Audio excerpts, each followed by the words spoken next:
رزق کی برکت کا وظیفہ امام قرطبی نے لکھا ہے، حضرت انس بن مالک رضی اللہ تعالیٰ عنہ کہتے ہیں ایک شخص حضور کی بارگاہ میں آیا، کہا یا رسول اللہ صلی اللہ علیہ وسلم غربت بڑی ہے، بڑا دکھی ہوں، بڑا پریشان ہوں۔ تو حضور نے وظیفہ بتایا، فرمایا جب بھی گھر جاؤ نا گھر والوں کو سلام کہنی ہے، السلام علیکم، یعنی کب کہنی ہے؟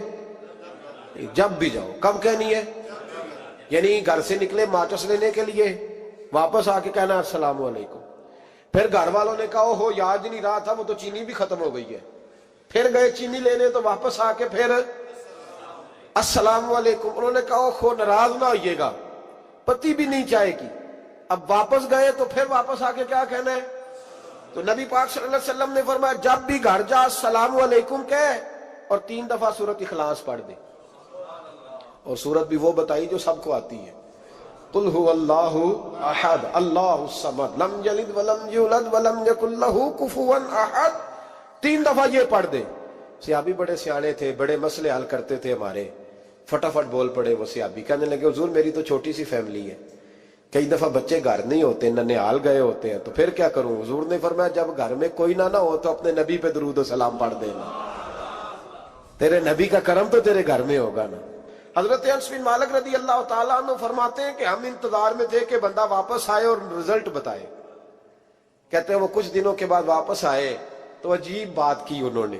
ہمسایوں سے کئی دفعہ بندے کی نہیں نا اتنی بنتی، اور کئی دفعہ لگتا ہے کہ میرا ہاتھ اوپر ہی رہے، یہ کہیں مجھ سے تگڑے نہ ہو جائے۔ کہتے ہیں وہ آئے تو نبی پاک صلی اللہ علیہ وسلم نے کہا کیا حال ہے تیرا؟ تو عرض کرنے لگے یا رسول اللہ صلی اللہ علیہ وسلم وظیفہ تو میں نے اپنے لیے پوچھا تھا اور میرے تو ہمسائے بھی امیر ہو گئے، حضور وہ تو میں نے اپنے لیے پوچھا تھا اور میرے دائیں بائیں والے لوگوں کو بڑی برکت ہوئی ہے۔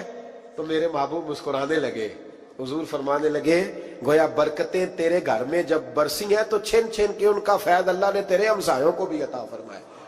مشکل تو نہیں وظیفہ؟ کیا کرنا ہے؟ کیا کرنا ہے؟ چلے کچھ نہ کچھ 55% بولے ہی ہے ماشاءاللہ۔ کیا کریں گے؟ السلام، اور پھر کیا پڑھنا ہے؟ سبحان اللہ۔ 3 دفعہ سورۃ اخلاص پڑھ دیں، فرمایا اللہ برکت پیدا کر دے گا۔ اب سنیں، ایک دوست آئے، کہنے لگے حضرت جی بڑے پیروں کے پاس گیا ہوں، مالی مسئلہ حل نہیں ہوتا، تو میں نے کہا میں تجھے نبی پاک کی بارگاہ میں لے جاؤں؟ پیروں کے پیر کے پاس نہ چلے جائیں، میں نے کہا سن تیرا مالی مسئلہ حضور حل کر دیتے۔ مشکات میں حدیث ہے، ایک صحابی نے کہا حضور غربت ہے، فرمایا روز رات کو سورۃ واقعہ پڑھ، تیرے گھر میں فاقہ نہیں آئے گا۔ اور یار بتاؤ جب نبی پاک نے کہہ دیا نہیں آئے گا تو آئے گا، حضور نے کہہ دیا نہیں آئے گا تو آئے گا، اللہ اکبر، آ ہی نہیں سکتا۔ تو وہ والا وظیفہ پڑھ جو مصطفیٰ کریم نے بتایا ہے، اور رب کریم کی بارگاہ میں گویا نیت ہو کہ یا اللہ میں کوئی خود تو نہیں نہ پڑھ رہا، تیرے نبی نے بتایا ہے، سورۃ واقعہ پڑھ، تیرے گھر میں فاقہ۔ حضرت عبداللہ ابن مسعود رضی اللہ تعالیٰ عنہ بیمار ہو گئے، شدید بیمار، اور بیٹیوں کے باپ تھے، بیٹیاں زیادہ تھیں۔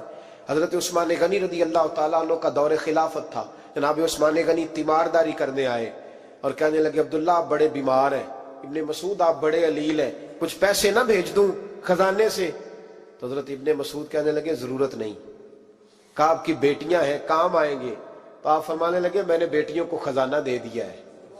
کہا کیا خزانہ دیا ہے؟ کہنے لگے میں نے اپنی بیٹیوں کو پابند کر لیا ہے، وہ رات کو روز سوتے وقت سورۃ واقعہ پڑھ کے سوتی ہے۔ تو نبی پاک نے کہا فاقہ نہیں آ سکتا، تو لہذا میری بیٹیوں پہ کبھی فاقہ نہیں آ سکتا۔ تو روز یہ تو کہتے ہو داماد جی سے کہ بھئی آپ مہربانی کرو، کو خرچہ بڑھاؤ، بچی بڑی پریشان ہے، تو بچی کو بھی ایک خزانہ دے دو، اس کو بیٹے روز رات کو سورۃ واقعہ پڑھا کر، رات سورۃ واقعہ پڑھے، صبح سورہ ملک پڑھے، دن کے وقت سورۃ بقرہ پڑھے۔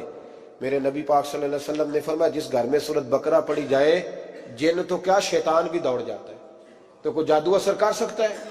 تو ان وظیفوں پہ عمل کریں جو نبی پاک صلی اللہ علیہ وسلم نے ہمیں عطا کیے ہیں۔